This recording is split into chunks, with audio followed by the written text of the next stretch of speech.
অসংখ্য যুবকদেরকে আল্লাহ তাআলা এই জন্য নবী বলেছেন আমি তাদেরকে আমার আল্লাহ তাদেরকে যৌবন দান করেছে। যৌবন অবস্থা যখন সেজদা দিবে, জমিনে সেজদা দিবে, আরশ মহল্লায় কম্পন সৃষ্টি করবেন কে? আল্লাহ নবী বলেছেন ওয়াশাবুন নাশা ফি ইবাদাতিল্লাহ, অবস্থা যখন জমিনে সেজদা দেয়, সেজদা দেওয়ার সাথে সাথে আমার আল্লাহ তার জীবনের গুনাহগুলো মাফ করে দেয়। আর ওই সকল যুবকদেরকে আমার আল্লাহ আরশের নিচে ছায়ার ব্যবস্থা করে দেয়। জোরে জোরে বলি সুবহানাল্লাহ।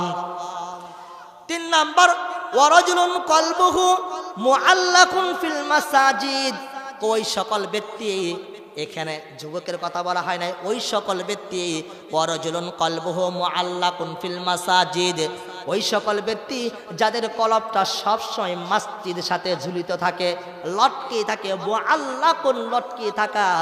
অনেক যুবক আছে, অনেক বাবাজি আছে, এশার নামাজ পড়ে বাড়িতে চলে যায় আর রাত্রেবেলা বারবার উঠে উঠে তাকায় ঘড়ি কয়টা বাজে, আজান দেয় না কে, আজানের সময় হয় না কি জন্য? এটা কেন? নামাজের সাথে সম্পর্ক থাকার কারণে তার বিষয়টা এমন হয়, ঠিক কিনা বলেন? জোহর নামাজ পড়ে গেছে, আবার 1 ঘন্টা পরেই বলে উমুকের মা আসর আজান দেয় না কেন, সময় হয় না কেন? এই জন্য আল্লাহ নবী বলেছেন ওয়াজলুন কলবুহু মুআল্লাকুন ফিল মাসাজিদ, এই সকল ব্যক্তি যারা রয়েছে কিয়ামতের ময়দানে আমার আল্লাহর হাবিব বলেন আরশের নিচে ছায়া তাদেরকে দান করবেন। জোরে জোরে বলে সুবহানাল্লাহ। 4 নাম্বার ওয়ারাজুলানি তাহাব্বা ফিল্লাহি ইজতামা আলাইহি ওয়া তাফাররাকা আলাইহি, ওই সকল ব্যক্তিরা যখন দুইজনের ভালোবাসা হয় একমাত্র আল্লাহ তাআলাকে খুশি করার জন্য, আবার দুইজনের সম্পর্ক ছিন্ন হয় আল্লাহ তাআলাকে খুশি করার জন্য। আবার হয় একজন যুবক আরেকজন যুবকের সাথে সম্পর্ক হয়, বন্ধুত্ব হয় একমাত্র খুশি কাকে করার জন্য, জবান খুলে বলে। আবার বন্ধুত্ব সম্পর্ক ছিন্ন হয় একমাত্র আল্লাহ তাআলাকে খুশি করার জন্য।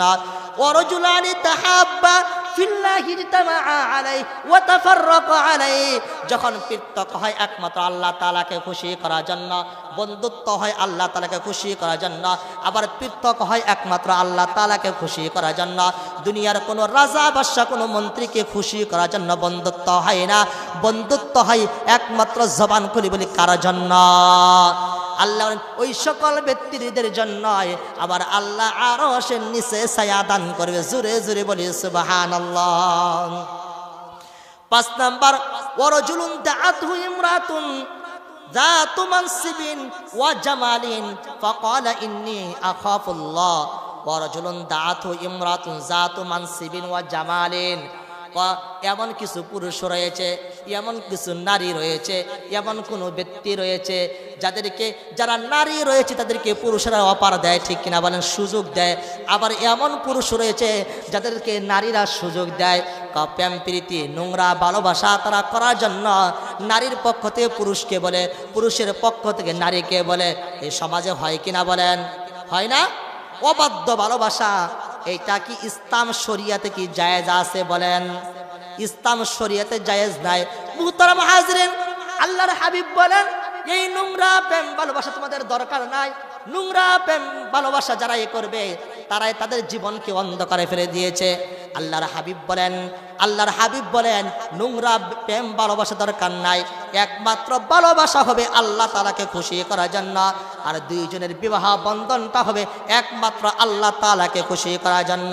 আল্লাহর হাবিব বলেন ওয়ারাজুলুন দাআতুহু ইমরাতুন যাতু মানসিবিন ওয়া জামালিন ফাকালা ইন্নী আখাফুল্লাহ, যখন নারীকে কেউ অফার দেয়, নারী বলে আমি তুমি পুরুষকে ভালোবাসি না, ভালোবাসি একমাত্র কাকে? জবান খুলে বলে। কোন পুরুষকে নারী অফার দেয়, পুরুষ বলে না না না না আমি তোমাকে ভালোবাসি না, ভালোবাসি একমাত্র আল্লাহ তাআলাকে। এই জন্য যে নারী পুরুষ এই কথাটা বলবে ইন্নী আখাফুল্লাহ, আমার আল্লাহর হাবিব ডাক দিয়ে বলেন যে যুবকটা যে যুবতী এই কথা বলবে সেই যুবক সেই যুবতীকেও আল্লাহ তাআলা আরশের নিচে ছায়া দান করবে। জোরে জোরে বলি সুবহানাল্লাহ। 6 নাম্বার ওয়ারাজুলুন তাসাদ্দাকা আকফা হাত্তা লা তা'লামা শিমালুহু মা তুনফিকু ইয়ামিনু। সমাজের ভিতরে এমন মানুষ আছে দান সদকা করে না, তাই এমন করে দান সদকা করে কিছু মানুষ আছে যে ডান হাত দিয়ে দান করে, বাম হাতে জানে না। তাই এমন করে দান করে কেউ জানে না, পাশের মানুষ জানবে দূর কথা, নিজের ডান হাত দিয়ে দান করে বাম হাতেও জানে না। আল্লাহর হাবিব বলেন ওই সকল ব্যক্তিদের আল্লাহ তাআলা আরশ নিচে ছায়া দান করবেন, বলি সুবহানাল্লাহ। 7 নম্বর হলো ওয়ারাজুলুন যাকারাল্লাহ খালিয়ান ফাফাদাত আইনাহু। আল্লাহর হাবিব বলেন 7 নম্বর কাদেরকে বলছেন শুনে রাখি, ওই সকল ব্যক্তি, ওই সকল নারী হতে পারে, পুরুষ হইতে পারে, জীবনে অসংখ্য গুনাহ করেছে, জীবনে গুনার দিকে তাকাইলে রহমতের আশা করা যায় না। এমন পাপ করেছে, এমন গুনাহ করেছে, অসংখ্য গুনাহ করেছে, গুনার দিকে তাকাইলে রহমতের আশা করা যায় না।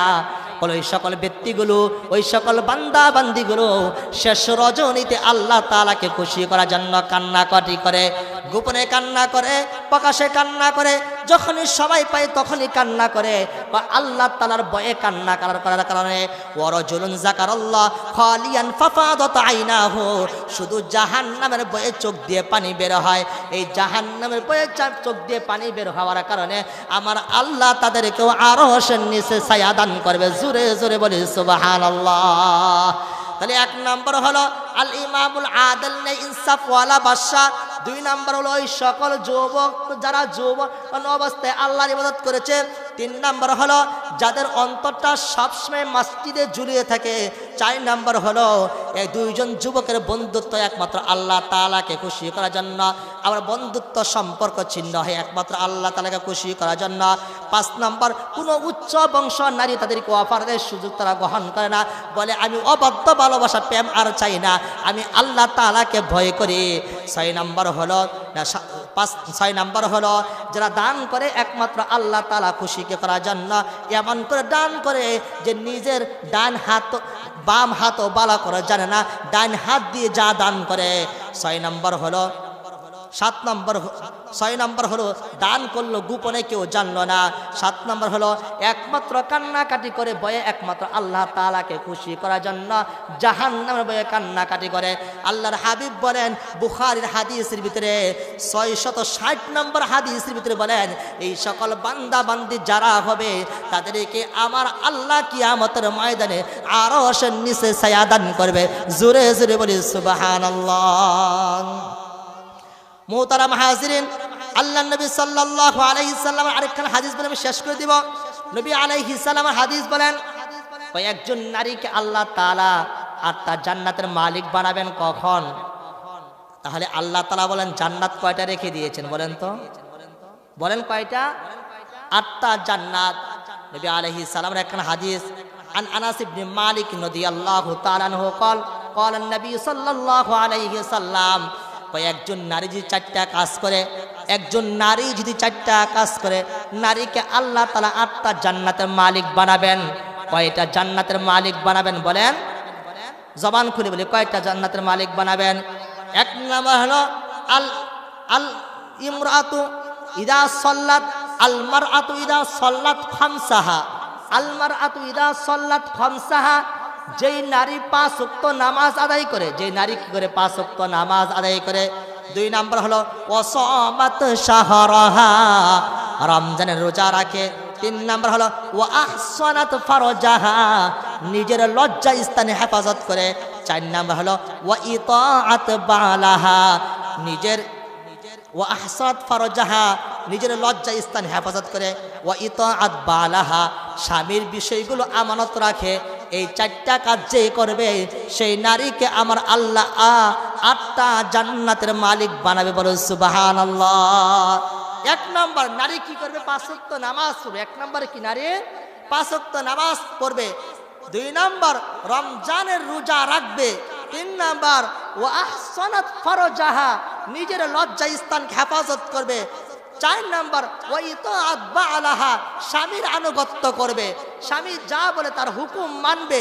এই 4টা যদি কোনো নারী আমল করতে পারে, নারীকে আল্লাহ তাআলা কয়টা জান্নাতের মালিক বানাবেন বলে? হ্যাঁ, আল্লাহ নবী কি বলেন? ফালতাদখুল, আল্লাহ নবী পরবর্তী শব্দ বলেন যে তাকে শাআত, হাদিসের শেষে শব্দ বলেন শাআত, আল্লাহ তাআলা তাকে জান্নাতের 8টা মালিক বানাবেন। তাহলে একজন নারী যদি 4টা আমল করে তাকে জান্নাতের মালিক বানাবেন কে? কোনো পুরুষ যদি আমল করে পুরুষকে জান্নাতের মালিক বানাবেন কে? এই জন্য কবি ইকবাল তার কবিতার ভিতরে বলেন कैसे कैसे ताजदार बादशाहे चल गए, कैसे कैसे ताजदार बादशाहे चल गए, वो खजाना बाला खाना शान शौकत किया हुए, वो खजाना बाला खाना शान शौकत किया हुए। कैसे कैसे खूबसूरत रानिया शहजादिया, कैसे कैसे खूबसूरत रानिया शहजादिया, तन बदन सब गल गया हो शक्ल सूरत किया होए। ওই দুনিয়ার চেহারা সৌন্দর্য দেখে তুমি পাগল হইও না, দুনিয়ার চেহারা সৌন্দর্য তার সৌন্দর্য নাই। যখন তুমি চলে যাওয়া যখন ডাক এসে পড়বে, তোমার সমস্ত চেহারাগুলো এক মুহূর্তের ভিতরে শেষ হয়ে যাবে, ঠিক কিনা বলেন? তাহলে আপনারা আমার চেহারা সৌন্দর্য দান করেছেন কে? জবান খুলে বলি কে দান করেছেন? कैसे कैसे ताजदार बादशाहे चल गए, কত বাদশা ছিল, তাদের চেহারাগুলো কত সুন্দর ছিল, তারা কেউ নাই, সবাই চলে গেছে।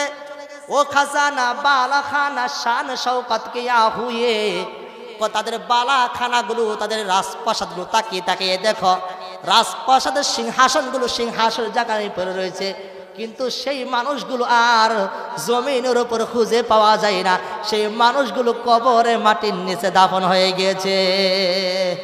বলেন कैसे कैसे खूबसूरत रानिया शहजादिया, तन बदन सब गब गया हो शक्ल सारत किया हुए। ওই চেহারা সুরত কিছুই থাকবে না, সব শেষ হয়ে যাবে। এই সৌন্দর্য কোনো কিছুই থাকবে না, সব শেষ হয়ে যাবে। বাবাজি আজকে আপনি মারা যান, মারা যাওয়ার মুহূর্তের ভিতরে আপনার পরিবার খানদানের মানুষগুলো চিন্তা ফিকির করবে বাবাকে কোন সময় দাফন দেওয়া যায়, তাড়াতাড়ি তা বাবাকে বিদায় করার জন্য চিন্তা ভাবনা করবে। কোনো বাবা এই চিন্তা করিয়েন না, আপনি মারা যাওয়ার পর এই মৌরা উত্তরপাড়া বাইতুল নূর জামে মসজিদের আশেপাশে কোনো গাড়ি ঘোড়া বন্ধ হবে না, না না, কোনো গাড়ি ঘোড়া বন্ধ হবে না, কোনো কিছুই বন্ধ হবে না। মা আপনি চিন্তা করিয়েন না যে আপনি মারা যাওয়ার পর অনেকগুলো গাড়ি ঘোড়া রাস্তাঘাট বন্ধ হয়ে যাবে, না না, কোনো কিছুই বন্ধ হবে না। গাড়ির জায়গা গাড়ি যাই থাকবে, বাড়ির জায়গা বাড়ি থাকবে। নারী তুমি তো থাকবা না, তুমি জায়গাটা পরিবর্তন করে তুমি গুরুস্থানে চলে যাবা। বাবা বাবার জায়গা থাকবে না, না বাবা তোমার জায়গা জমিন সব জায়গা মতো পড়ে থাকবে, শুধু তুমি থাকবা না, তুমিও চলে যাবা কবরের জিন্দিগিতে। এই জন্য বলছেন कैसे कैसे खूबसूरत রানিয়া শাহজাদিয়া, কত রানী কত বাদশাহ এত সৌন্দর্য ছিল, যাদের চেহারাগুলো, যাদের চাকচিক্য পরিবেশটা করার জন্য ডেলি ডেলি হাজার হাজার টাকা তারা চেহারার পিছনে খরচ করেছিল, এত দামি দামি কাপড় পরে ছিল, কেউ থাকতে পারে নাই। বাবা আপনিও থাকতে পারবেন না, মা আপনিও থাকতে পারবেন না। এই জন্য প্রত্যেকটা মা বোনদেরকে অনুরোধ করে বলবো, প্রত্যেকটা বাবাজিকে অনুরোধ করে বলবো, নামাজ 1 নম্বর আমাদের সকলের নামাজ পড়তে হবে, ঠিক কিনা বলেন? নামাজ পড়বো আর শেষ রজনীতে আল্লাহর কাছে কান্নাকাটি করব। যদি পারি কোরআনটা বুকে নিয়ে আল্লাহর কাছে কান্নাকাটি করব, কোরআনটা এভাবে বুকে ধরবো, শেষ রজনীতে কান্না করব, কোরআনটা বুকে ধরে মালিকের দরবারে হাত উঠাবো, হাত উঠাইয়া বলবো, মালিক কোরআন তো সুন্দর, কোরআন তো সুন্দর, আমি তো বুঝি না, কোরআনের ভিতরে নূর রয়েছে, কোরআনের ভিতরে ভালোবাসা রয়েছে, কোরআনের ভিতরে প্রেম রয়েছে, কোরআনের ভিতরে ভালোবাসা রয়েছে, কোরআনের ভিতরে নোংরা কোনো ভালোবাসা নাই, কোরআনের ভিতরে কোনো খবাসাতের কোনো কথা নাই, কোরআনের ভিতরে যা রয়েছে সব আল্লাহ সত্য বলেছে। আপনি আমি কোরআনটা বুকে যদি মালিকের দরবারে কান্নাকাটি করি, আর মালিক যদি মালিক কোরআনে যা বলেছে সব সত্য বলেছ, মালিক আমি গুনাহগার, নারী যদি বলে মালিক আমি গুনাহগার আমাকে মাফ করে দাও, কোনো নারী কোনো পুরুষ যদি এমন করে কান্নাকাটি করে, আমার আল্লাহ জবান খুলে নবীকে জানিয়ে দেয়, পয়গম্বর আপনার উম্মত যদি এমন করে কান্নাকাটি করে, আমি আল্লাহ কথা দিলাম ওই বান্দা বান্দির চোখের পানিগুলো নাকের ডুগা আসার আগেই আমি আল্লাহ তাকে মাফ করে জান্নাতের মালিক আমি আল্লাহ বানাইয়া দিব। কেমন জান্নাতের মালিক বানাবো? আল্লাহর হাবিব বলেন, আল্লাহ তাআলা নবী আলাইহিস সালামের উপর কোরআনে কারীম আয়াতে কারিমা নাজিল করে জানিয়ে দেন যে 1 নাম্বার হলো তোমরা যদি ঈমান আনতে পারো, আমলে সলিহা নেক কাজ করতে পারো, তাহলে আমি তোমাদেরকে ছোটখাটো জান্নাতের মালিক বানাবো না, জান্নাতে ফেরদাউসের মালিক আমি আল্লাহ তোমাদেরকে বানাইয়া দিব। মুহতারাম হাজিরিন, যে কথাগুলো বললাম এই কথাগুলো আমাদেরকে আমল করার জন্য মালিক যেন তৌফিক দান করে, সকলে বলে আমিন। আল্লাহ যেন আমাদের সবাইকে যেন পরিপূর্ণ হেদায়েত দান করে, সকলে বলে আমিন। গোটা সমাজ, গোটা মহল্লা ভিতরে যেন আল্লাহ তাআলা যেন কোরআনের বাতি, কোরআনের নূর যেন চমকাই দেয়, সকলে বলে আমিন। যখনই সময় পান তখনই গুরুস্থানে যাবেন, যে আল্লাহর কাছে কান্নাকাটি করবেন, আল্লাহ তাআলার কাছে বলবেন, মালিক যারা গুরুস্থানে শুয়ে আছে সবাইকে মাফ করে দাও। মালিক কোন সময় যেন আমার ডাকটাও আসে, আমি তো বাঁচবো না, আমি তো চলে যাব, আমাকেও মাফ করে দিও। মালিকের দরবারে কান্নাকাটি করতে পারবেন না?